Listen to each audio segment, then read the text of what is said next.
चलिए बीपी समझते हैं।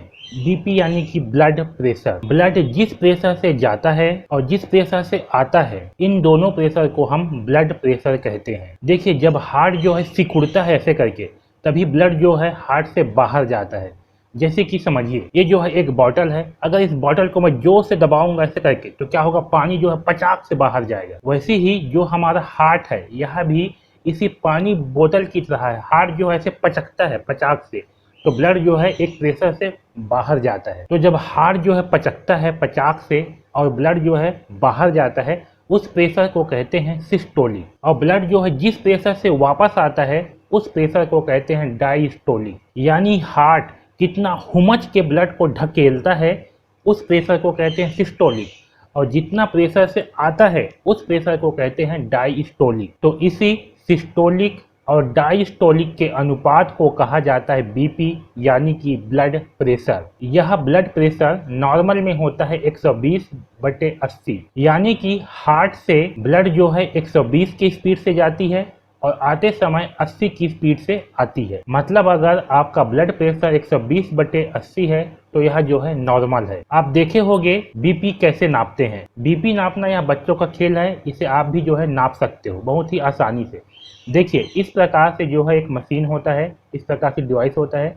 इसमें ये जो कपड़ा होती है ये वाला, इसको जो है हाथ में ऐसे बांध दिया जाता है। ऐसे बांधने के बाद ये वाली है पंप, ठीक है। इस पंप को हाथ में रख करके ऐसे दबाते हैं, और दबाने के बाद क्या करते हैं, इसमें जो है हवा भरती है और ये जो है टाइट होते जाता है। और जब इसमें हवा भरते हैं जो है टाइट होती है, तो साथ में ये जो थर्मामीटर होती है ये वाला, इसमें पारा भी जो है ऐसे ऊपर चढ़ते जाता है।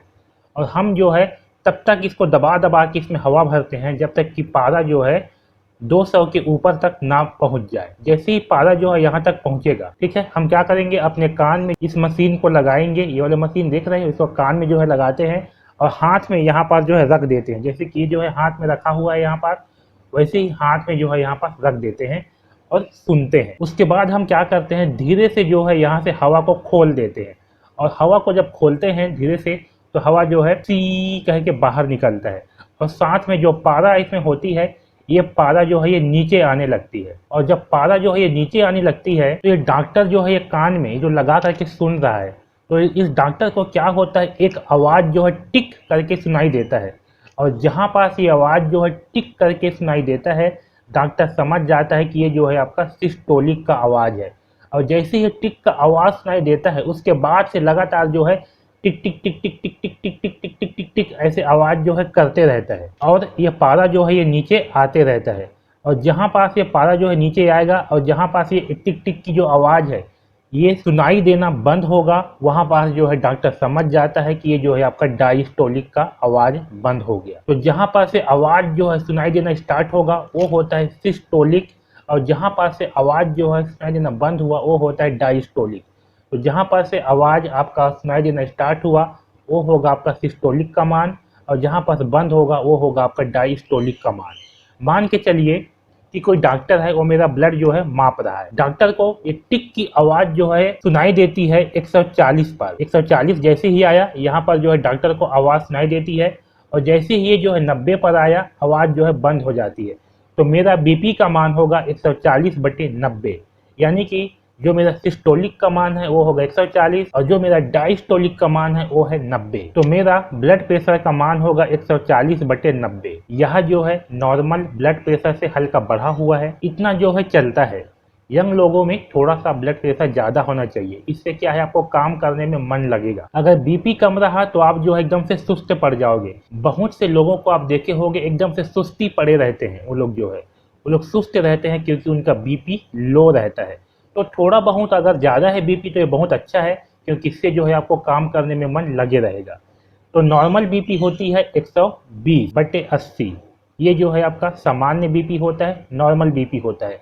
अगर इस मान से थोड़ा बहुत आगे बढ़ा है तो अच्छी बात है, घबराने की कोई ज़रूरत नहीं होती। लेकिन अगर बहुत ज़्यादा भी बढ़ गया है, जैसे कि अगर आपका बीपी जो है 150 तक पहुँच गया है या 150 से ज़्यादा पहुँच गया है, तो इतना मान जो है अच्छा नहीं होता।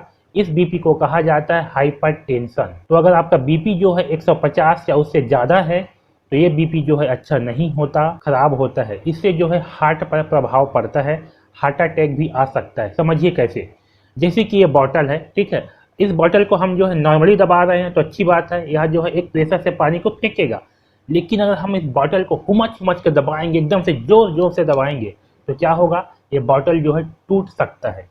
सेम वैसे ही जो हमारा हार्ट होता है, वह एक नॉर्मल प्रेशर से दबा रहा था तो ठीक है, लेकिन अगर बहुत ज़्यादा प्रेशर से जो है दबाएगा और जोर जोर से दबाएगा, तो क्या होगा, जो हार्ट की नसें होंगी वह जो है फट सकती है। इसी को कहा जाता है हार्ट अटैक। तो बहुत ज़्यादा बीपी बढ़ जाना भी अच्छा नहीं होता, इससे हार्ट अटैक आ सकती है। और अगर आपके बीपी का मान बहुत कम हो गया, जैसे कि 100/60 हो गया है या इससे भी और कम हो गया है, तो इस प्रकार के बीपी को कहा जाता है हाइपो बीपी। यह जो है लो बीपी होता है। ज़्यादा लो बीपी भी अच्छा नहीं होता, क्योंकि अगर आपका ब्लड का प्रेशर जो है बहुत कम है, आपका हार्ट जो है बहुत कम प्रेशर से दबा रहा है, तो जो ब्लड होगा वो क्या होगा, पूरे शरीर तक नहीं पहुंच पाएगा, हमारे ब्रेन तक ब्लड नहीं पहुंच पाएगा। और हमारे ब्रेन तक अगर ब्लड जो है नहीं पहुंचेगा, तो हमारा ब्रेन जो है काम नहीं करेगा और उससे आपको चक्कर आने लगेगा।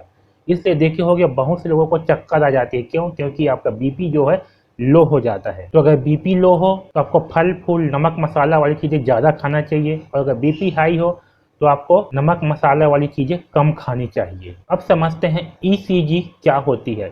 ईसीजी, इससे हार्ट की जांच किया जाता है। इसका फुल फॉर्म होता है इलेक्ट्रोकार्डियोग्राफ। हार्ट के डॉक्टर को कार्डियोलिस्ट कहते हैं। हार्ट की जांच जो है इसी ईसीजी के द्वारा किया जाता है।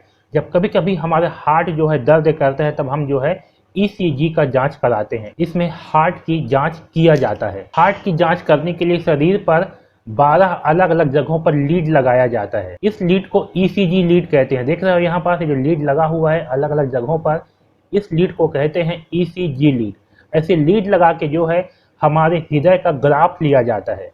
यही ग्राफ जो है कहलाता है ईसीजी ग्राफ। इस ग्राफ में जो है इस तरह से बनता है। तो ये पी जो है हृदय में जो ब्लड एंट्री करता है उसे जो है दिखाता है। इसके बाद जितना भी क्रिया होती है वह निलय में जाती है। यह निलय में गया, पंप हुआ, इन सारी चीजों को QRS ग्राफ द्वारा दिखाया जाता है। इसलिए इसे QRS कॉम्प्लेक्स भी कहते हैं। यह ग्राफ दिल के पंप करने को दर्शाता है। अगर इस R को बहुत ज्यादा दिखा दिया, इसका मतलब है कि हार्ट बहुत तेजी से पंप कर रहा है, और अगर इसको नीचे दिखा दिया तो इसका मतलब है कि हार्ट बहुत कम पंप कर रहा है। सेम ऐसे ही ग्राफ जो है आगे बहुत सारे बनते हैं। इस तरह से यहाँ पर देख रहे हो, इस तरह से जो है इसमें का ग्राफ जो है बनता है। अगर यह ग्राफ जो है बहुत पास पास बन रहा है, इसका मतलब है हार्ट जो है जल्दी जल्दी धड़क रहा है। और ये ग्राफ जो है अगर बहुत दूर दूर बन रहा है, इसका मतलब होता है कि हार्ट जो है बहुत धीमे धीमे धड़क रहा है। इस तरह से ग्राफ बनता है। इस ग्राफ को कहते हैं ईसीजी ग्राफ। तो ये जो ग्राफ है यह मुख्य रूप से जो है आपके हार्ट को जो है नाप करके बताती है कि आपका हार्ट सही से काम कर रहा है या नहीं कर रहा। कभी कभी हार्ट में जब दर्द होती है तो डॉक्टर जो है ईसीजी का जांच कराने बोलते हैं। यह नॉर्मल सा जांच होता है। किसी भी हॉस्पिटल में जो है, जो भी सरकारी हॉस्पिटल है वहाँ जो है फ्री में जांच हो जाता है, और प्राइवेट में जो है ये 200 से 300 रुपये में जो है जांच हो जाती है। तो डॉक्टर जो है ईसीजी का जांच कराती है, उसको देख करके जो है बता देता है कि आपका हार्ट सही से काम कर रहा है या नहीं कर रहा है, या आपका हार्ट में कुछ दिक्कत है। तो ये जो है बहुत ही नॉर्मल सा जांच होता है हार्ट को जांचने के लिए। तो अगर वीडियो जो है आपको अच्छा लगा होगा तो वीडियो को लाइक जरूर करें और चैनल को सब्सक्राइब जरूर कर लीजिए, ताकि आपको ऐसी ही शरीर से संबंधित महत्वपूर्ण जानकारियाँ मिलते रहे।